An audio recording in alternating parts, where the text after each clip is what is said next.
Shining Force 3 was released in December of 1997 exclusively on the forgotten middle child of the 5th console generation. The latest entry in the long-running Shining series was met with critical and fan acclaim, though the fact that most people thought the Sega Saturn was a myth limited the game's reach. But our story doesn't start here. Our story starts in June of 2012, nearly 20 years after Shining Force 3's release, when Sega suddenly and aggressively started issuing copyright strikes to a barrage of Shining Force 3 related videos on YouTube. Unlike their one-time rival and killer of fan dreams Nintendo, Sega did not have a reputation for this level of aggression, nor was the content they were striking controversial in any significant way. All this led to Shining Force fans pondering one simple question: why, 15 years after the game's release, did Sega suddenly want to wipe all traces of Shining Force 3's existence off YouTube? Today we will dive into the story behind these takedowns, leading us down a path of divided fan bases, a breakdown of communication between cultures, and a potentially dangerous precedent for how companies can enforce their copyright on YouTube. DMCA. In November of 2012, a Reddit post from Synbio16 hit r/games, detailing the quiet and systemic takedown of videos related to the Shining series. Despite the series containing like 5,000 something games at this point, the majority of takedowns were specifically targeting Shining Force 3. The strikes seemed to mostly affect English-speaking videos. Videos were being struck whether or not they were monetized, and both large and small channels fell victim. Perhaps the most egregious part of all of this was that Sega wasn't simply claiming content through YouTube's own content ID system. They were issuing DMCA takedowns. These copyright strikes came with a much steeper penalty than a content ID claim. Not only would the video get pulled down, but 3 DMCA strikes would result in termination for the offending channel. It was also 2012, meaning Let's Plays were overwhelmingly the dominant gaming content on YouTube. So for people with Shining Force 3 Let's Plays, yeah, it wasn't looking good. There were so many DMCA strikes that a handful of channels would eventually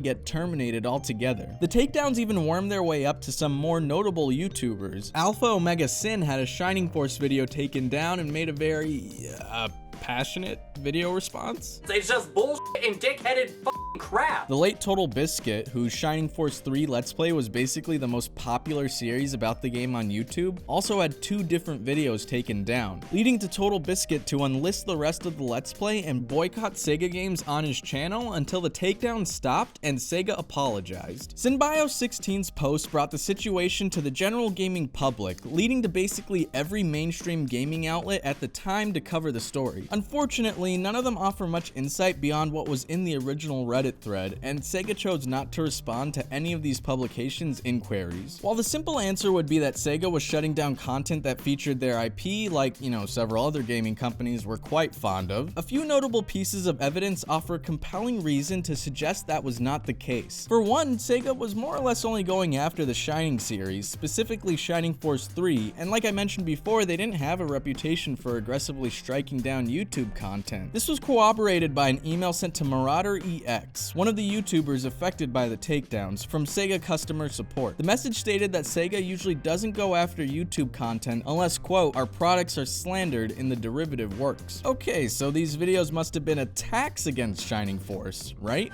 It's my belief that Shining Force 3 is one of the finest tactical battle RPGs ever created, with a combination of bright and colourful visuals and a relatively mature plot. Oh yeah, that's definitely some slander. Several theories floated around at this time, mostly without substance. Because the internet is a perpetual outrage machine, blame was initially placed on Mutsuhiro Fuji, whose email was listed on the DMCA strikes. However, glancing at his credits, one can see that he specializes in web design and internet support, which probably means that it was simply Fuji's job to issue these strikes, likely at the behest of someone higher up on the ladder at Sega of Japan. However, in December of 2013, something would happen that spurred a theory that could actually hold water. Sega of Japan dropped a trailer for the latest game in the series, titled Shining Arc. The timing of the trailer's release led many people to believe that the takedowns were part of some kind of search engine optimization effort by Sega to direct search traffic to the latest Shining game. Basically, when someone searched Shining Force, they wanted the results to feature the newest games and not not some decades-old RPG on a system no one owned. The videos that were targeted, like Total Biscuit's Let's Play, were some of the highest ranking results on YouTube when someone typed in Shining, Shining Force, or Shining Series. This theory gained a lot of traction, with Total Biscuit and many gaming publications running with it. However, one channel that fell victim to the DMCA claims not only complicates the issue further, but may invalidate the SEO theory altogether. That leads us to Shining Force SOS, a key player in our story. The Shining SOS channel contained videos of people talking, literally just talking, about Shining Force. Despite the channel's relative obscurity, only one video managed to get more than 1,000 views. Many of them have suspiciously low like to dislike ratios despite the relatively uncontroversial nature of the content and unbridled praise of Shining Force. Oh, and many of these videos were also issued DMCA takedowns, despite not containing any gameplay footage of Shining Force. Why?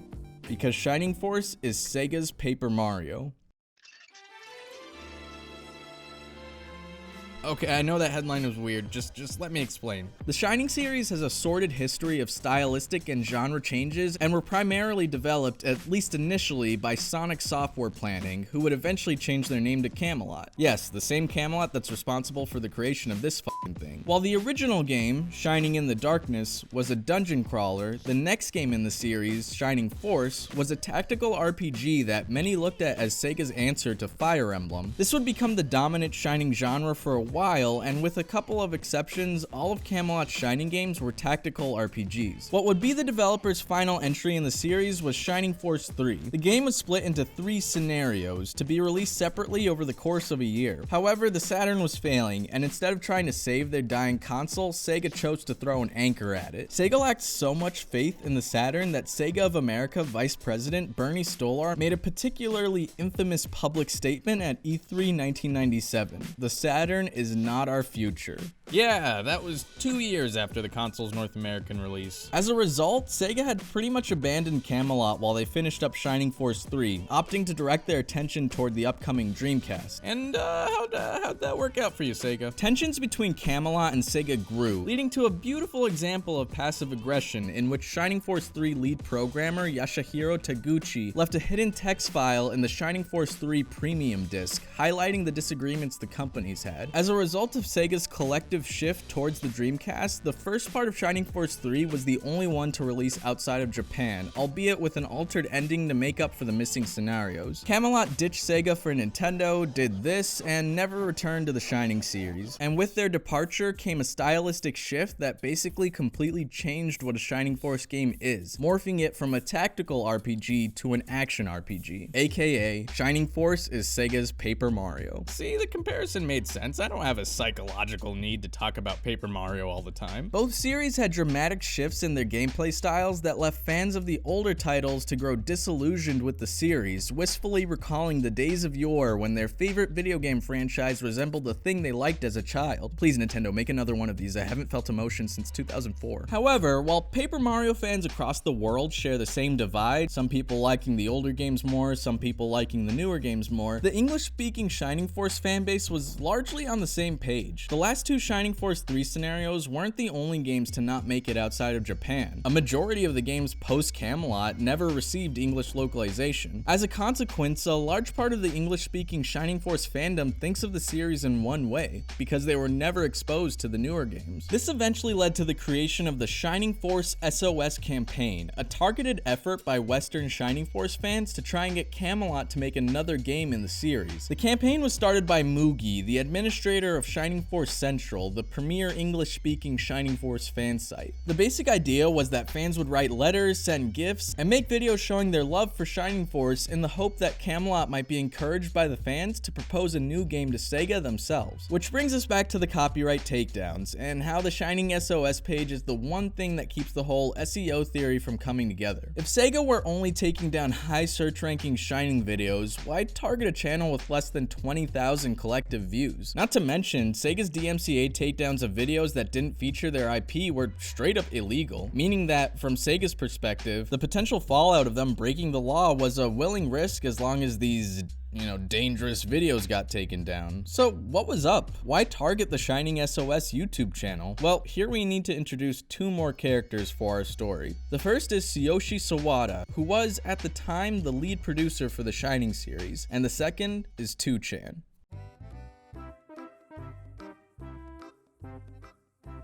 When any kind of online fandom becomes divided on a topic within a given series, whether it be Star Wars or Paper Mario, there's inevitably a debate that eventually turns vitriolic, where one fan's enjoyment over this aspect of X thing over that aspect of X thing is used to show why that fan is fundamentally fucked in the head. Basically, a debate between two Star Wars fans will almost always be more hostile than a debate between a Trekkie and a Warzy. Star Trek is better, by the way. Like, honestly, it's not even a comparison. In the cavernous echo chamber that is the internet, this kind of discourse only becomes strengthened, and gaming in particular seems to fall victim to this style of discussion a lot. Seriously, go look at any thread about a divisive game and you'd think these people were talking about some kind of existential threat to human existence. Throw in the anonymous nature of a Chan board and yeah, you're gonna see some up shit. That brings us back to Shining Force, and where we need to highlight a big difference between Western and Japanese fans of the series. Because the newer Shining Force games had been released in Japan, the fandom was much more evenly split when it came to which era of the series was best. It had become the norm for years to have heated and passionate debates about the merits of each era of the series. Why does it sound familiar? Eventually, the Shining SOS page got posted on 2chan and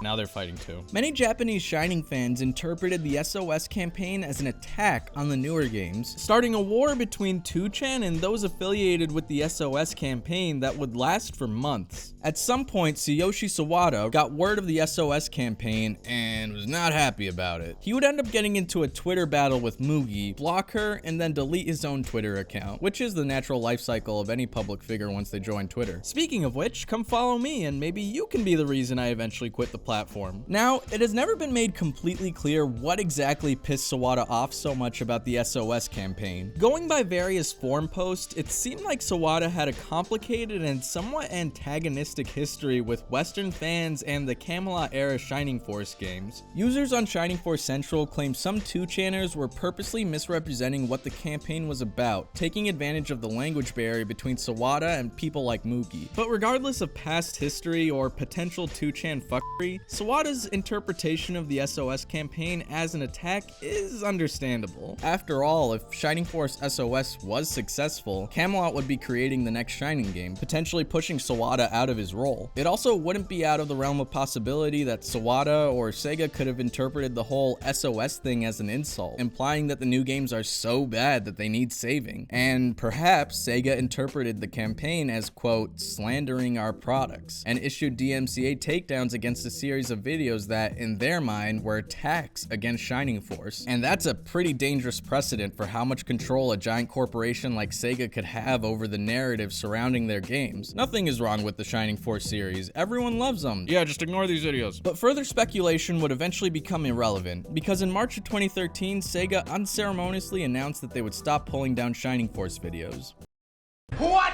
So yeah, Sega would no longer pull down videos from Western Shining Force fans. Total Biscuit would end his Sega boycott in 2017, the SOS campaign failed, and Sawada himself would end up stepping down from the Shining franchise. However, while Sega did provide a means to reinstate videos, several of the channels that were terminated have never been brought back. To this day, Sega has never officially stated the reason behind the takedowns. Personally, I believe some mixture of the two most popular theories to be true. SEO could be the main cause. After all, Sega's email stating that they would no longer shut down videos came suspiciously close after the release of Shining Arc. However, I believe some kind of misunderstanding about the nature of the Shining SOS campaign led to the attack on it. A passionate and divided fanbase will do a lot to defend what they like about a series, and a targeted effort from a handful of 2chan users could have been more than enough to misrepresent what the Shining SOS campaign was about in the eyes of Sega of Japan, taking advantage of an already contentious relationship between Sawada and the Camelot-era Shining games. Whether or not it was SEO, Sawada, or Sega, the end result of these takedowns were the same. Fans of a forgotten era of a series who were ignored and dismissed for over a decade